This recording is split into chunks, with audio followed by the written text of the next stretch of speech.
Afrikaner farmers are the most persecuted group in the world?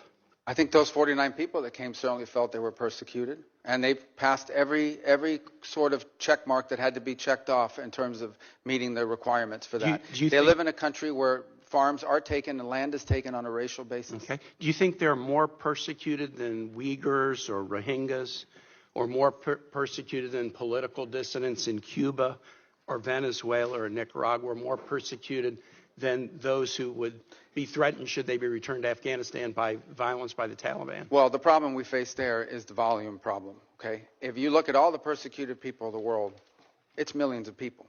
They can't all come here.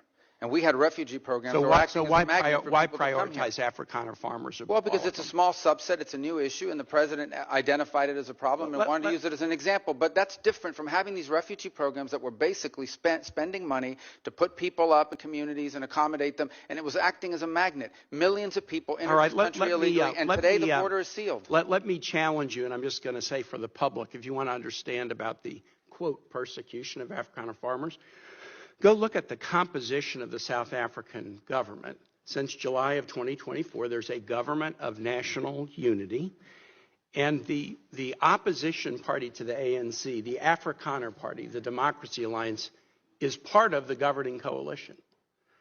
They joined the governing coalition a year ago, and the leader of that party was given the remit of Agriculture Minister, John Steenhuisen. He is the leader of the former Afrikaner Party, still widely representing Afrikaners. He is the Minister of Agriculture in South Africa right now.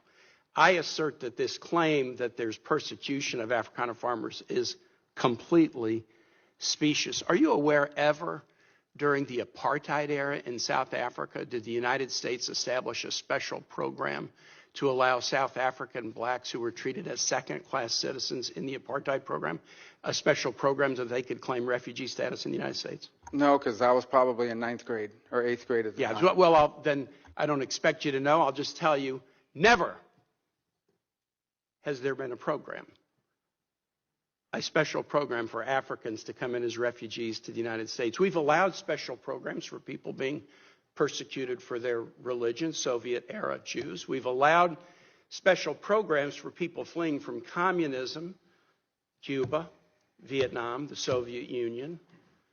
We've never allowed a special program to allow Africans into the United States in an expedited refugee status until now. Afrikaner farmers living in a nation governed by a government of national unity that includes the main Afrikaner Party. And actually, an even more right-wing Afrikaner Party is also included in the coalition government. Now, would you agree with me, Mr. Secretary, that if we're interpreting the statutory phrase, a well-justified fear of persecution, we should try to do that in an even-handed way? I think we should try to do that in the interest of the national security of the United States. So okay, I agree with you too. We should. Should we try to do it in an even-handed way? So, for example, should we say, if you're persecuted on the grounds of your religion, we'll let you in if you're a Christian, but not if you're a Muslim? I think that the United States has a right to allow into this country and prioritize allowance of who they want to allow to come in. But I'm going to ask you, what? Yeah. So a well-justified fear of persecution? Yeah, they thought that their farms were being burned down and they would be killed. I think that's a pretty good justification for wanting to come. They're afraid for their lives. And should it be applied in an even-handed way? That's an easy. No, our foreign policy doesn't require even-handedness. It requires prioritizing the interests of the United States. The phrase says you are entitled to entrance as a refugee if you demonstrate a well-justified fear of persecution. No, you're not entitled. So can you have a different standard based upon the color of somebody's skin? Would that be acceptable? Well, I'm not the one arguing that. Apparently you are, because you don't like the fact that they're white, and that's why they're coming. I'm just asking you to say that would be unacceptable. Well, no, I would say that the United States, a very easy thing to say. The United States has a right to pick and choose who they allow into the United States. Even based on the color of somebody's skin.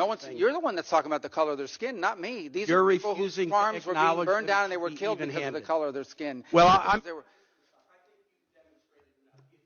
Well, you've demonstrated enough because you think anyone should be allowed into this country for any reason because they met a certain criteria. Who has said that? We are going to prioritize people that come into our country on the basis of what's in the interest of this country. That's a small number of people that are coming. But you said this weekend that there would be more. But in other cases, it's harder to vet. In other cases, it's more difficult. And by the way, the United States admits people every year. 1 million people come to this country every year legally. 1 million and people now a year come to this there country is legally. one group no of other people that have an nearly easy as pass into this country. For the first time, this administration has said Afrikaners get an easy pass, and refugee programs for the remainder of the world are shut off. And you can't say to the American public that we should apply this statute